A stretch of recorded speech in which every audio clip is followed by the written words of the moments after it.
하나님의 말씀 마태복음 1장 18절에서 25절 말씀입니다. 마태복음 1장 18절에서 25절 말씀입니다. 제가 하나님의 말씀을 받들어 읽겠습니다. 하나님의 말씀을 들으십시오. 예수 그리스도의 나심은 이러하니라. 그의 어머니 마리아가 요셉과 약혼하고 동거하기 전에 성령으로 잉태된 것이 나타났더니 그의 남편 요셉은 의로운 사람이라 그를 드러내지 아니하고 가만히 끊고자 하여 이 일을 생각할 때에 주의 사자가 현몽하여 이르되 다윗의 자손 요셉아 내 아내 마리아 데려오기를 무서워하지 말라. 그에게 잉태된 자는 성령으로 된 것이라. 아들을 낳으리니 이름을 예수라 하라. 이는 그가 자기 백성을 그들의 죄에서 구원할 자이심이라 하니라. 이 모든 일이 된 것은 주께서 선지자로 하신 말씀을 이루려 하심이니 이르시되 보라 처녀가 잉태하여 아들을 낳을 것이요 그의 이름은 임마누엘이라 하리라 하셨으니 이를 번역한즉 하나님이 우리와 함께 계시다 함이라. 요셉이 잠에서 깨어 일어나 주의 사자의 분부대로 행하여 그의 아내를 데려왔으나 아들을 낳기까지 동침하지 아니하더니 낳음의 이름을 예수라 하니라. 아멘. 하나님, 오늘도 우리에게 주의 말씀을 들려주셔서 감사합니다. 특별히 주께서 이 말씀을 통하여 요셉에게 하나님의 뜻을 가르쳐 주셨습니다. 하오니 오늘 우리에게도 주의 뜻이 무엇인지 분별하여 깨달을 수 있도록 우리를 가르쳐 주옵소서. 예수님의 이름으로 기도드리옵나이다. 아멘. 마태는 예수님의 나심을 요셉의 관점에서 설명합니다. 요셉을 중심으로 예수님의 탄생 기사를 기술하지요. 이 점에 있어서 누가와 차이점이 있습니다. 누가는 요셉이 아니라 마리아를 주목합니다. 그는 마리아의 관점에서 예수님의 탄생 기사를 서술합니다. 우리에게는 요셉보다 마리아에 관한 것이 조금 더 유명하고 더 많이 알려져 있죠. 누가가 마리아를 주목하는 것은 예수님께서 여자의 후손으로 오신 그 메시아라는 것을 강조하기 위해서입니다. 창세기 3장 15절에서 하나님은 여자의 후손을 통하여 뱀의 머리를 깨뜨리겠다라고 약속해 주셨습니다. 그래서 누가는 마리아를 통하여 오시는 예수님을 소개함으로 이가 바로 여자의 후손으로 오시는 그 메시아다라는 것을 우리에게 가르쳐 주고 있습니다. 반면 마태는 마리아가 아니라 요셉을 주목합니다. 그가 요셉을 주목하는 이유는 1장의 족보가 우리에게 그 답을 합니다. 그럼 1장의 족보가 보여주는 것이 뭐라고 했습니까? 다윗의 혈통이라 했죠. 예수님께서 다윗의 왕권을 가지고 오시는 메시아임을 마태는 우리에게 소개해 줍니다. 근데 요셉이 다윗의 후손이지 않습니까? 마태는 요셉이 다윗의 후손이라는 것을 족보에서도 언급하고 또 오늘 본문에서도 언급합니다. 천사가 현몽할 때에 다윗의 자손 요셉아, 곧 그는 요셉을 통하여 예수님께서 다윗의 왕권을 가지고 오시는 그 메시아다라는 사실을 우리에게 강조해 주고 있습니다. 그런데 마태의 강조점은 한 가지 더 있습니다. 그러니까 요셉을 통하여 말하고자 하는 것이 하나 더 있다는 것입니다. 그는 요셉을 마리아의 남편, 그것도 의로운 남편으로 소개하고 있는데요. 이는 예수님의 구속 역사에 있어서 아주 중요한 포인트가 됩니다. 그 의로운 남편이라는 것이 예수님의 구속사에 아주 깊은 연결이 있다는 겁니다. 저는 오늘 이에 관해서 설교하려고 합니다. 설교 제목은 그의 남편은 의로운 사람이라이며 설교 대지는 다음과 같습니다. 첫째, 의로운 남편은 아내의 허물을 덮어줍니다. 둘째, 의로운 남편은 하나님의 말씀에 순종합니다. 셋째, 그리스도께서는 의로운 남편입니다. 자, 첫째, 의로운 남편은 아내의 허물을 덮어줍니다를 봅시다.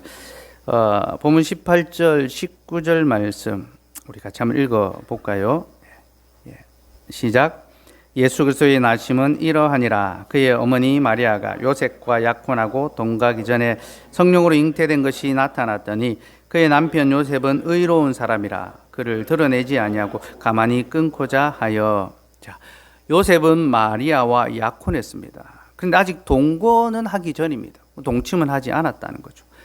유대인들에게 있어서 약혼은 결혼과 같은 의미를 갖습니다. 간음이나 어떤 특별한 상황이 아니고서 이 관계는 깨어지지 않습니다. 그래서 두 사람이 약혼하고 또 아직 동거하지 않았다는 것은 육체적으로는 아직 부부가 아니지만 법적으로는 이미 부부 관계라는 것을 우리에게 보여줍니다.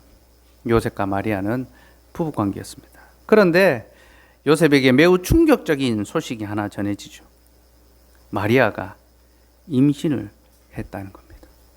아니, 남편은 내가 아직 마리아와 동침하지 않았는데, 그와 관계를 맺지 않았는데 자기 아내가 임신을 했다는 겁니다.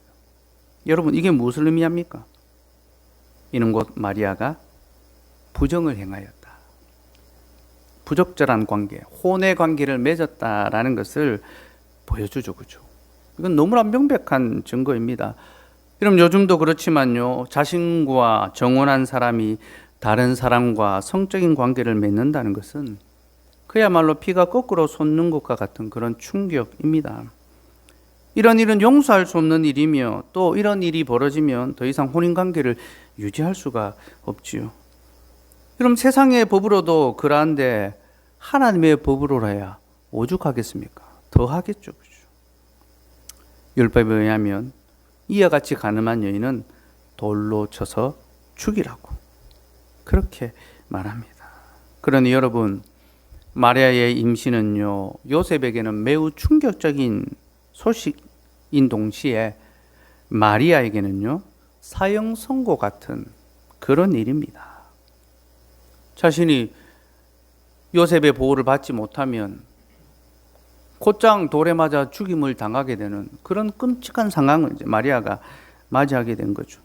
물론 마리아는 성령을 말미암아 잉태했습니다. 하지만 그 사실을 믿어줄 사람은 세상 어디에도 없습니다.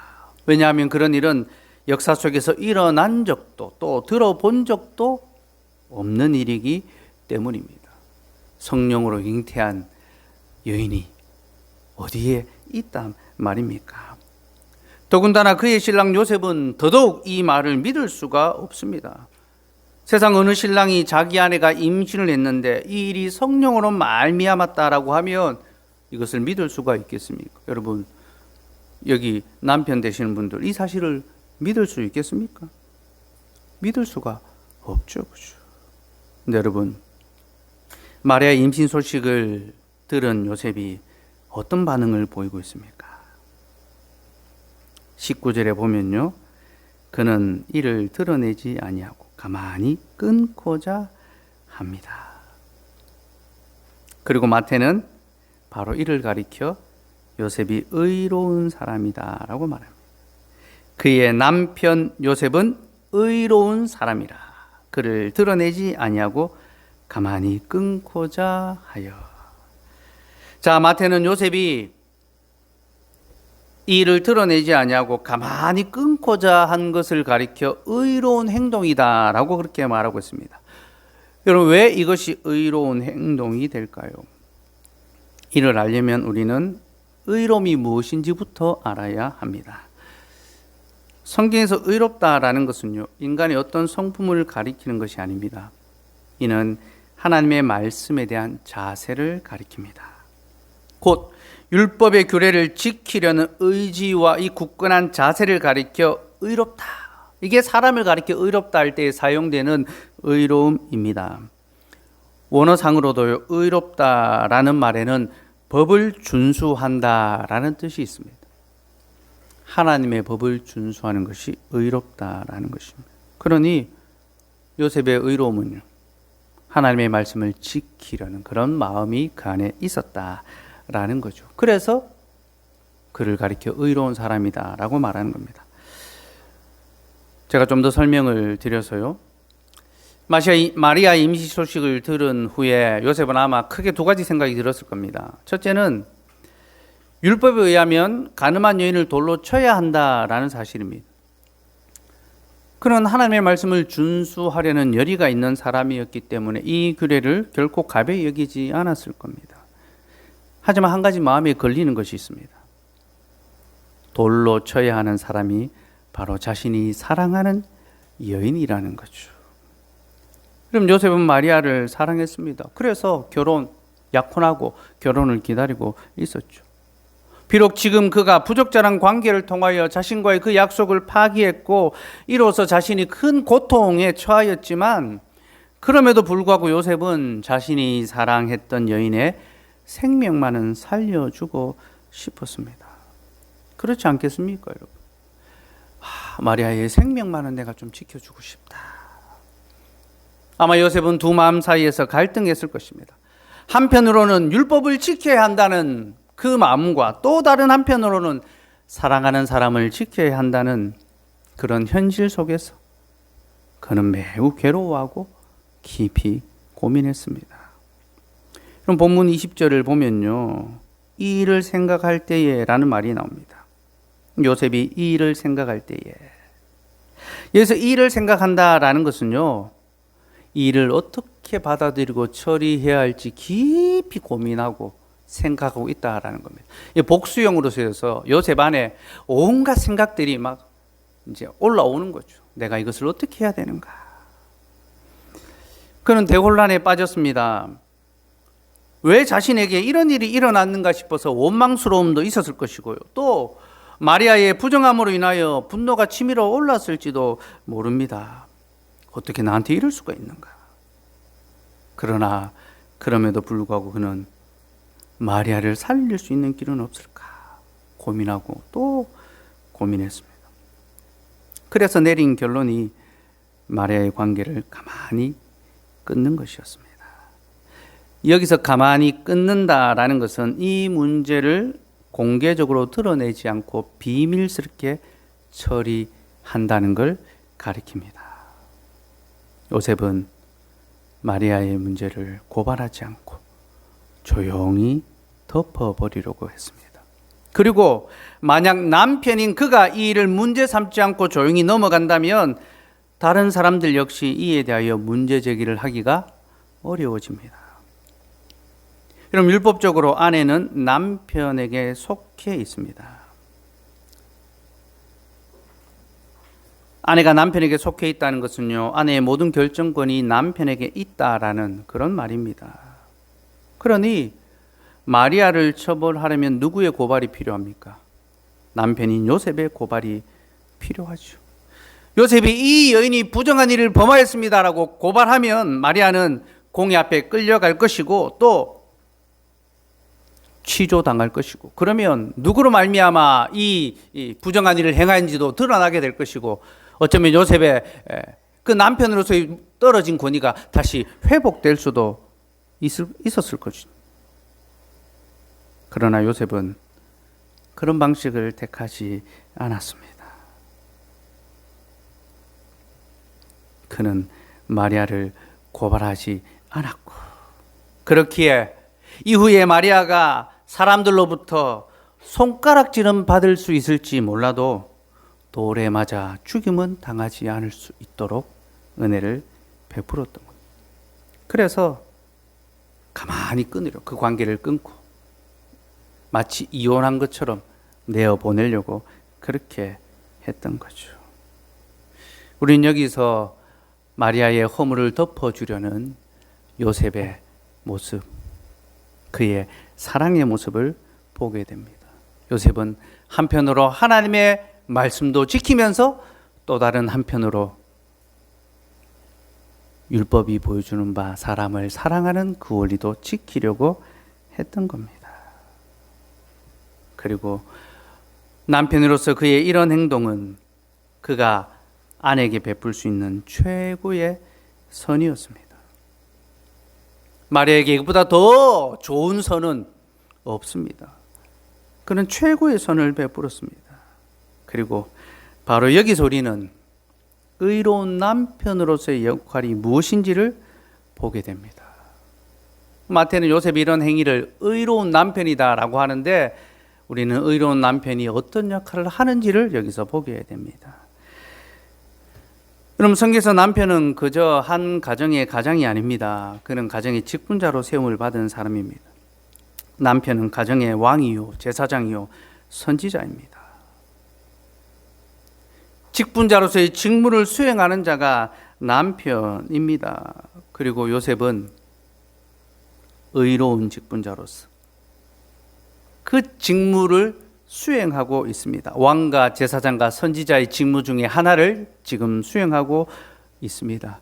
그럼 그가 수행하는 직무의 내용이 무엇일까요?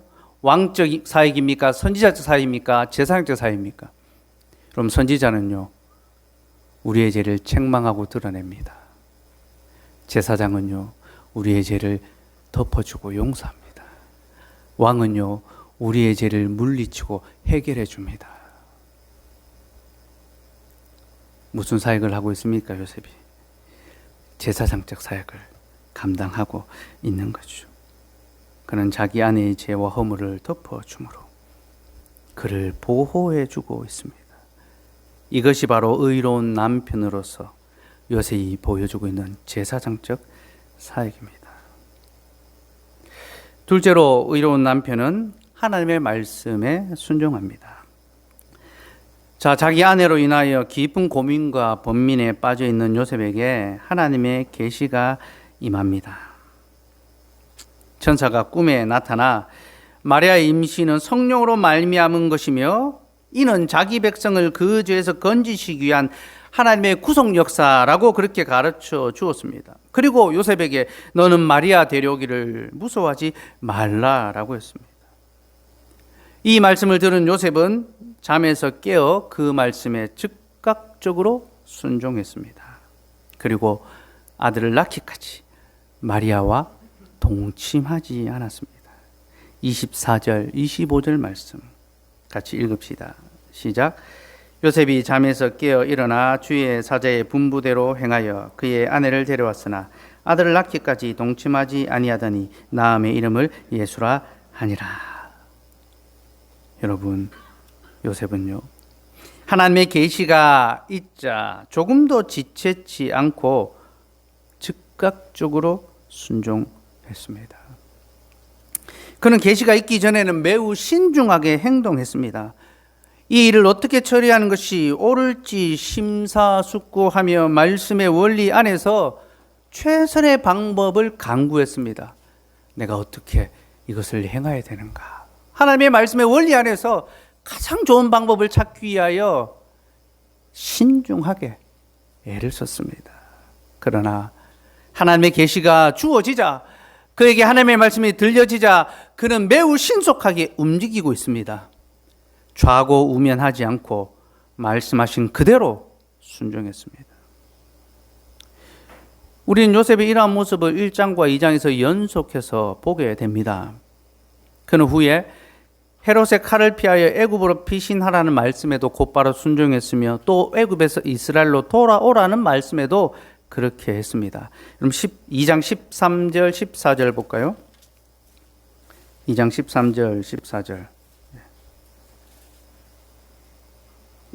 시작.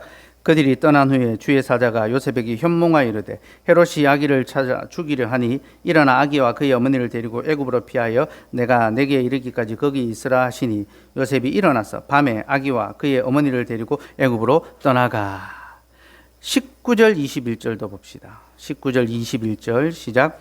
헤롯이 죽은 후에 주의 사자가 애굽에서 요셉에게 현몽하여 이르되 일어나 아기와 그의 어머니를 데리고 이스라엘 땅으로 가라. 아기의 목숨을 찾던 자들이 죽었느니라 하시니 요셉이 일어나 아기와 그의 어머니를 데리고 이스라엘 땅으로 들어가니라. 여러분,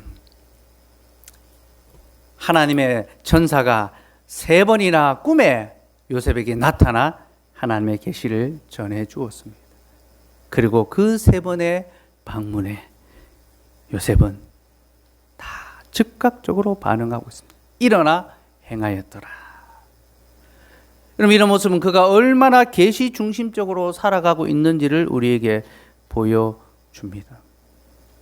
그는 하나님이 말씀하시기 전까지는 신중하게 기다리고 하나님의 뜻을 구하였지만 하나님의 말씀이 주어지자마자 그 말씀에 일체의 자기의 생각과 판단을 덧붙이지 않고 즉각적으로 순종했습니다.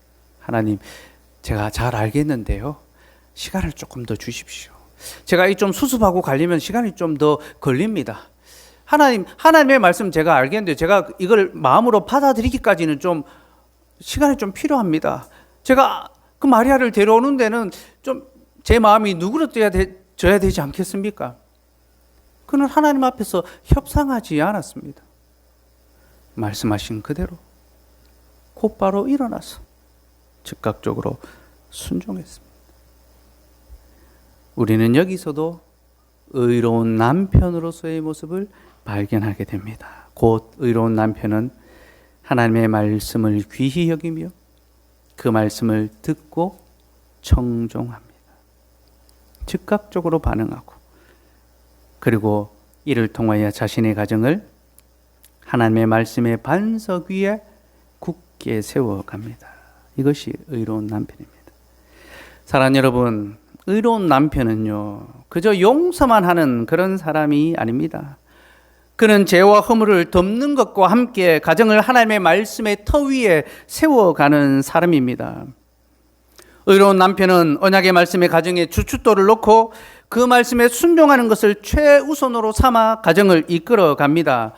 여러분, 남편은 가정을 이끌어가는 존재인데요, 그는 자기의 생각과 어떤 기대, 욕심대로 이끌어가는 것이 아니라 하나님의 말씀대로 그 가정을 이끌어 가야 합니다.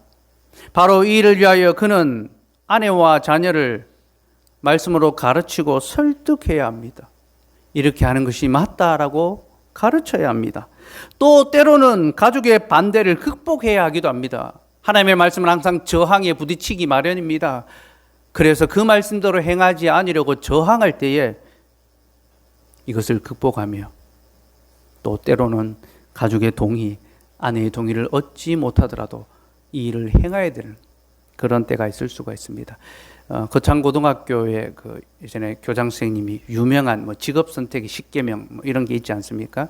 미션 스쿨의 교장 선생님이 직업 선택의 10계명을 만들었는데 그 중에 하나가 아내가 반대하면 무조건 하라. 그런 10계명이 있습니다. 돈이 안 된다는 거죠. 별로 인간적으로 볼 때 좋은 일이 아닐 수 있다는 것입니다. 우리의 마음속에 인간적인 어떤 생각으로 판단과 선택이 흐려질 수 있습니다. 그러나 남편은 그 일의 중심을 잡고 하나님의 말씀대로 가정을 이끌어갈 수 있어야 합니다. 여러분, 이것이 바로 의로운 남편의 모습이며 오늘 요셉이 우리에게 이를 보여주고 있는 것입니다. 그러니 여기 결혼하지 않은 자매 여러분, 남편을 만나시걸랑 이런 요셉 같은 그런 남편을 만나시기 바랍니다. 의로운 남편, 어디 요셉 같은 남자 없나 살펴보셔야 합니다. 그저 능력 있고 인물 좋고 나에게 잘해주는, 나에게만 잘해주는 그런 남자 말고 허물을 덮어줄 줄 알고 말씀을 듣고 순종할 줄 아는 그런 남자를 만날 수 있어야 합니다. 그게 성경에서 말하는 남편됨의 모습입니다. 근데 여러분, 그런 남편감들이 어디에 있습니까? 바로 포항장로교회와 같이 바른 말씀이 선포되는 곳에 그런 남자들이 있습니다. 아니, 왜 웃으세요? 우리의 현실을 지금 부정하는 겁니까? 우리 주위에 있는 남자들을 보니까 소망이 안 생깁니까? 그런 건 아니죠. 예. 여러분, 하나님의 바른 말씀이 선포되는 곳에 그런 남자들이 있습니다. 저희 교회는 이제 결혼식을 할 때에 부부 간에 서로 고백하는 그런 순서가 있죠. 이건 전적으로 제가 아주 독창적으로 자발적으로 만들어낸 순서인데요. 이제 저희 교회만의 이 결혼식의 시그니처, 아주 대표적인 그런 순서가 된 것 같습니다. 보니까 다른 데서도 뭐 따라하기도 하고 뭐 그렇게 하던데요. 저희 교회 결혼식에 오신 분들이 그 순서를 보고 다들 너무 좋다고, 이 순서가 정말 좋다고 그렇게 이야기하고 오늘 신랑 신부의 고백에 깊은 감동을 받았다라고 그렇게 말들을 하더라고요. 주례에 감동받았다라는 말은 제가 잘 못 들어봤는데요. 고백에 감동받았다 이런 얘기는 많이 들어봤습니다. 근데 저 역시 그렇습니다. 결혼하는 이들이 서로 고백하는 그 고백의 내용을 들을 때마다 저 역시 깊은 감동과 마음의 큰 도전을 받습니다. 그러니까 앞으로 결혼을 준비하는 분들은 저에게 감동이 되도록 더 고민하시고 잘 준비하시면 좋겠고요. 모든 고백이 다 귀하고 아름답고 감동적인데 제가 오늘 그 중에 하나를 좀 소개해 드리려고 합니다. 우리 창현 형제의 고백인데요. 제가 당사자의 동의를 얻어서 마지막 부분 한 단락만 좀 소개해 드리려고 합니다. 우리 이제 그 예언자매에게 한 고백인데요. 하나님이 주신 최고의 선물인 당신에게 많은 증인 앞에서 엄숙히 약속합니다. 첫째, 하나님의 언약을 지키겠습니다. 하나님의 언약을 지키는 것이 사랑을 유지하는 것이라 믿기에 하나님이 정하신 규례대로 남편의 역할을 충실히 하겠습니다. 둘째, 끝까지 섬기겠습니다. 교회의 머리인 주님께서 제자들을 섬기시고 희생하셨듯이 저도 당신과 자녀들을 섬기고 희생하겠습니다. 그것이 그리스도의 오심으로 회복된 남편의 머리됨을 믿기 때문입니다. 셋째, 보호자가 되겠습니다. 당신과 자녀들을 자연재해나 질병으로 보호하며 매일 말씀으로 기도하며 사탄과 정욕에 대해 싸우겠습니다. 또한 물질과 영적 공급을 기쁘게 감당하겠습니다. 마지막으로 먼저 화해하겠습니다. 갈등과 다툼이 벌어졌을 때 먼저 미안하다고 화해하겠습니다. 당신이 먼저 미안해야 한다고 말하지 않겠습니다. 네 가지의 약속을 반드시 지키겠습니다. 이 약속을 지키는 것이 결혼 생활에 있어 안전한 길이라는 것을 믿기 때문입니다.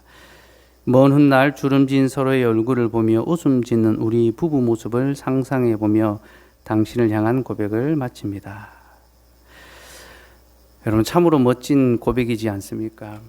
언약의 가정을 세우기 위하여 하나님의 말씀에 먼저 순종하며 끝까지 섬기며 희생하고 또 참된 보호자가 되며 갈등과 다툼이 벌어졌을 때 내가 먼저 화해함으로 상대의 허물을 덮어주겠다.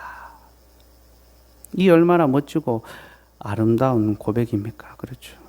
근데 여러분, 창현 형제가 어떻게 이렇게 아름다운 고백을 할 수 있었을까요? 다 제가 잘 가르쳤기 때문이죠. 제가 말씀으로 남편의 자격과 역할을 하나하나 가르치니까 이렇게 고백할 수 있는 겁니다. 참말입니다, 여러분. 제가 청년학교를 통해서 또 말씀을 통해서 하나하나 다 가르친 내용이 이 안에 다 들어가 있습니다. 근데 제가 이렇게 말하니까요, 저희 아내가 저에게 이렇게 말할 것만 같습니다. 당신은 남은 그렇게 잘 가르치면서 왜 본인은 그렇게 잘 못하냐. 그렇게. 맞습니다. 여러분, 이것이 저의 한계입니다. 저는 가르치는 것만큼 그렇게 잘 살지는 못합니다. 이것이 늘 저의 고민이고 또 딜레마입니다. 그리고 이는 저만이 아니라 우리 모두의 딜레마입니다. 여러분, 우리는 아는 것만큼 그렇게 잘 살지 못합니다. 내가 알고 있다고 해서 그렇게 다 행하지 않죠. 또 우리는 우리가 고백했다고 해서 고백한 대로 그렇게 다 살지 못합니다. 아마 창현 형제가 자신의 고백문을 들으면서 뜨끔했을지도 모르겠습니다. 내가 진짜 그렇게 살아가고 있는가? 여러분, 우리는 그런 자들입니다. 우리는 아는 것대로 행하지 못하며 우리는 고백한 것과 다르게 살아가는 그런 존재들입니다. 우리는 상대의 허물을 덮어주기보다 들추어내기에 바쁩니다. 그래서 남편의 다른 뜻은 늘 남의 편만 들어준다고, 내 편은 안 들어주고 남의 편만 들어준다고 해서 남편이라고 그렇게 우스갯말도 있죠. 그렇죠? 또 우리는 말씀을 가르치기보다 말씀에 무지하고 게으르기 바쁘며 말씀에 순종하기보다 도리어 불복하며 저항하며 살아가기 바쁜 자들입니다. 이것이 바로 우리의 실질이며 우리는 그렇게 남편으로서 또 아내로서 또 부모로서 또 자녀로서 뭐 하나 제대로 해내는 게 없는 그런 자들입니다. 그래서 여러분, 우리에게 예수 그리스도가 필요합니다. 왜냐하면 그는 우리의 의로운 남편이시기 때문입니다. 이제 세 번째 대지를 봅시다. 마태는 오늘 의로운 남편인 요셉을 통하여 우리에게 그보다 더욱 의로우신 남편 예수 그리스도가 있다는 것을 소개해 줍니다. 앞서 제가 남편은 가정의 직분자라고 했는데요. 그럼 직분자 역할이 무엇인지 압니까? 직분자는 자신의 직무를 통하여 하나님이 어떤 분인지를 보여주는 사람입니다.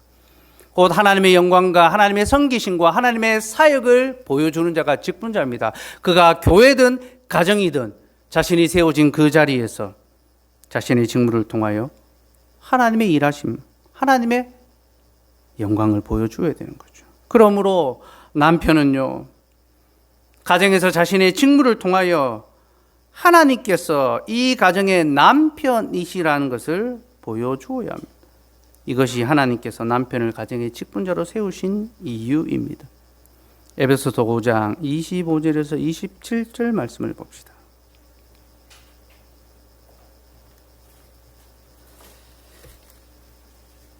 에베소서 5장 25절에서 27절 말씀 같이 읽읍시다. 시작. 남편들아 아내 사랑하기를 그리스도께서 교회를 사랑하시고 그 교회를 위하여 자신을 주신같이 하라. 이는 곧 물로 씻어 말씀으로 깨끗하게 하사 거룩하게 하시고 자기 앞에 영광스러운 교회로 세우사 티나 주름 잡힌 것이나 이런 것들이 없이 거룩하고 흠이 없게 하려 하심이라. 사랑하는 여러분, 예수 그리스도는 우리의 의로우신 남편입니다. 그리고 모든 믿는 자들의 남편은 자신의 사역을 통하여 의로우신 예수 그리스도를 나타내 보여주어야 합니다. 왜 남편들이 아내의 허물을 덮어주고 용서해야 합니까? 그리스도께서 우리의 허물을 덮으시고 우리를 정결하게 해 주시기 때문입니다. 의로운 남편이신 그리스도께서는 우리를 그 모든 죄에서 건지시며 또 건지신 후에는 이제 의를 향하여 우리가 살아가게 하십니다. 그래서 예수님은 우리의 참된 제사장이요 왕이시며 선지자이십니다. 그는 우리의 죄를 책망하시고 우리의 죄를 뉘우치게 하시며 우리를 그 죄에서 건지시고 우리의 허물을 덮으시며 이제 우리가 의의 백성으로 살아갈 수 있도록 우리를 이끌어 가시는 우리의 왕이십니다. 마태는 바로 이러한 교훈을 우리에게 가르쳐 주고 있습니다. 요셉이라는 인물을 통하여 바로 이 복음을 우리에게 전해주고 있습니다. 그래서 오늘 복음은요, 신랑의 복음입니다. 지난주에는 왕의 복음이고 오늘은 신랑의 복음입니다. 마태는 특별히 이 신랑의 은혜의 복음을요, 1장에 나오는 족보를 통하여 더욱 우리에게 선명하게 드러냅니다. 제가 지난 수요일에도 족보에 관하여 말씀드렸는데요. 1장의 족보는 한편으로는 하나님의 신실하심을 보여주고 다른 한편으로는 우리 인생들의 약함과 추함을 보여줍니다. 우리는 예수님의 족보에 이름이 올라간 이들이 가늠한 자들이요 몸을 파는 창기요 이방의 과부들이라는 사실을 살펴보았습니다. 이들은 다 세상에서 비참한 인생들의 실존을 보여주는데요. 그러한 비참한 실존의 절정이 바로 다윗에게서 드러납니다. 그럼 다윗은 이스라엘 역사에 있어서 가장 영광스러운 인물입니다. 우리로 치면요, 세종대왕과 이순신을 합쳐놓은 것이 다윗입니다. 그는 이방을 무찔렀고요. 그는 나라를 잘 세웠습니다. 세종대왕과 이순신이 다윗입니다. 그런데 마태가 그 영광스러운 왕 다윗을 어떻게 소개하는지 압니까? 1장 6절을 다시 봅시다.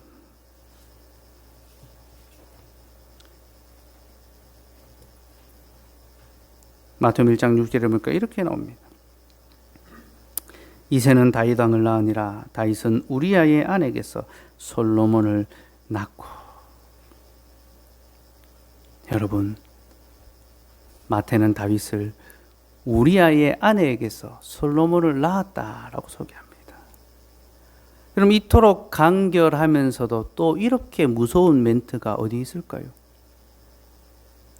마태는 이스라엘의 가장 영광스러운 인물을 소개하면서 그를 남의 아내를 빼앗아 아들을 낳은 파렴치범으로 소개하고 있습니다. 우리아의 아내에게서 아들을 낳은 자다. 아니 여러분, 다윗에 대하여 말할 것이 그렇게도 없단 말입니까? 다윗이 한 일이 얼마나 많은데. 다윗 왕은 솔로몬을 낳았고 하면 되는데 왜 마태는 자신의 코멘트를 이렇게 덧붙였고, 이 코멘트는 다윗에 대한 심각한 명예를 훼손하는 그런 코멘트입니다. 여러분, 다윗의 입장에서 보면 얼마나 답답하고 억울할 노릇이겠습니까? 왜냐하면 다윗은 이 일로 말미암아 하나님께 벌을 받았고 또 진심으로 회개했습니다.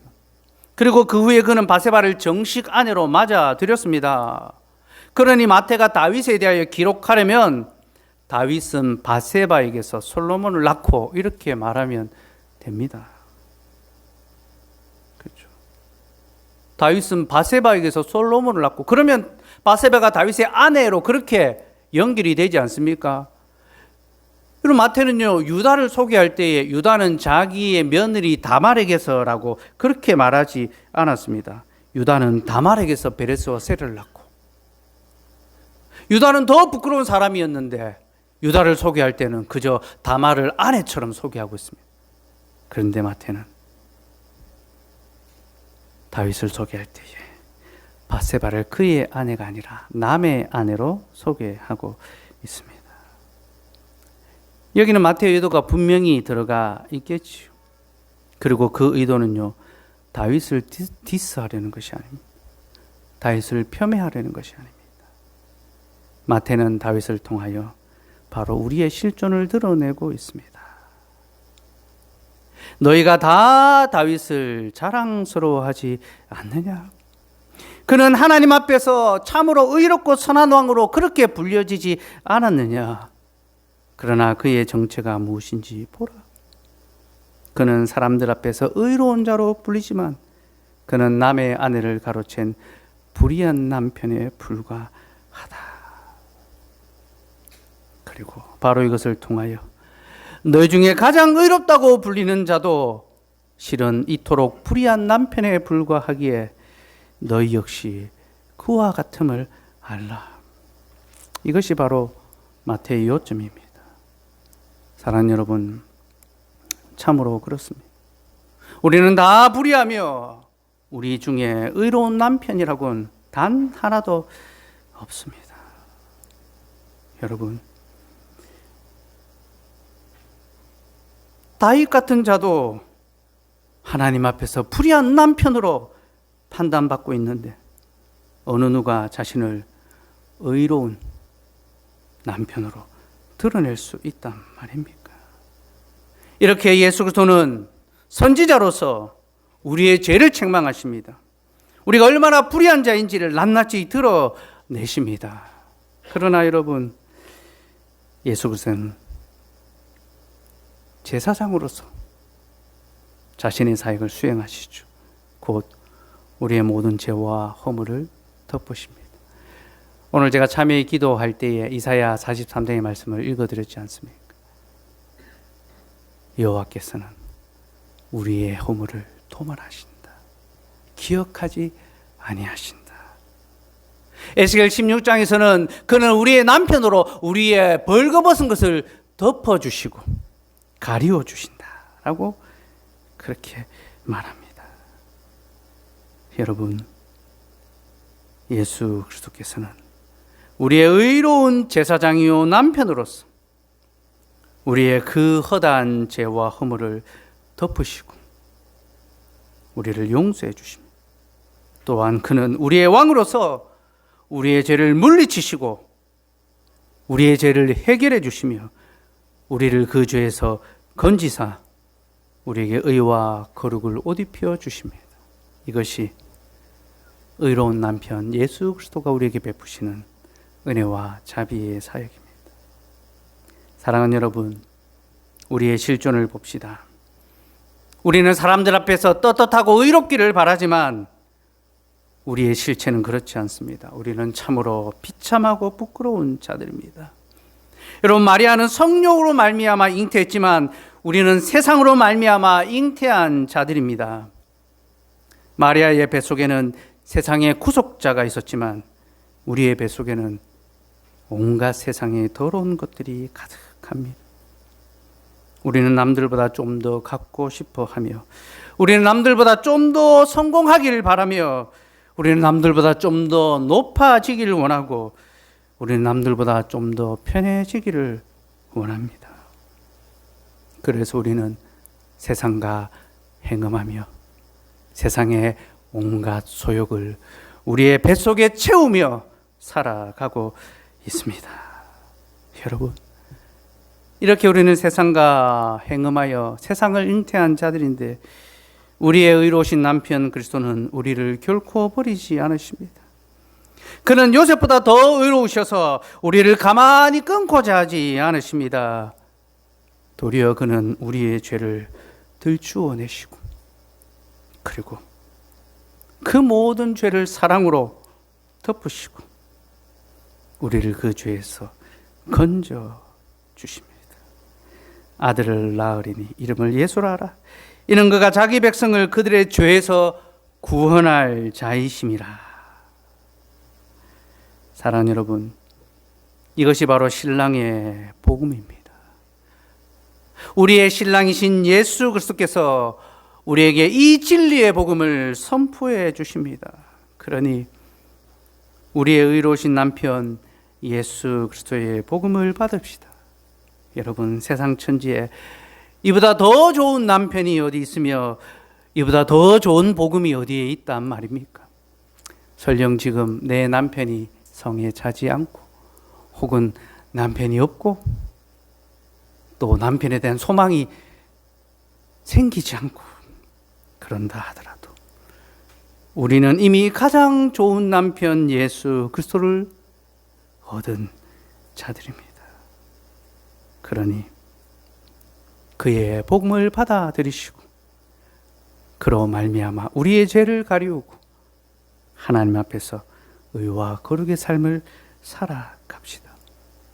우리가 신랑의 복음을 받아들인다면 이제 신랑과 연합하여 신랑을 닮아가야 합니다. 곧 우리도 의로운 자가 되어야 한다는 거죠. 그러니 여러분, 남편으로서 아내의 허물을 덮어주고 아내로서 남편의 권위를 인정하고 순복하며 부모로서 자녀들을 사랑과 훈계로 양육하고 자녀로서 부모를 주 안에서 공경합시다.